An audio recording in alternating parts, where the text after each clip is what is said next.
આગામી તારીખ 29 જુલાઈ 2026 બુધવારના રોજ ગુરુપૂર્ણિમાની ઉજવણીનો અનેરો થનગનાટ શ્રી આપાગીગાના ઓટલાએ આ વખતે ગુરુપૂર્ણિમા મહોત્સવ વિશેષ રીતે ઉજવાશે। ગુરુપૂર્ણિમા પ્રસંગ નિમિત્તે મહંતશ્રીઓ સાધુ સંતો રામદળ સાથે શંભુદળના તમામ સાધુઓ અભિયાગતો તેમજ રમતાપંચના દરેક સાધુઓ પણ महंत श्री नरेन्द्र बापू गुरु श्री जीवराज बापू द्वारा गुरु पूनमना भंडारा प्रसंगे महाप्रसादनी साथे साथे भेट पूजाओ पण आपवामां आवशे।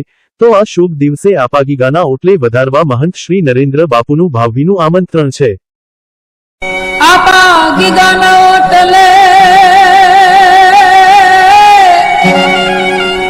हर जन धमके गुगल ना धूप पण नर नारी अभिनमन करे ए वलन में मोटाई भू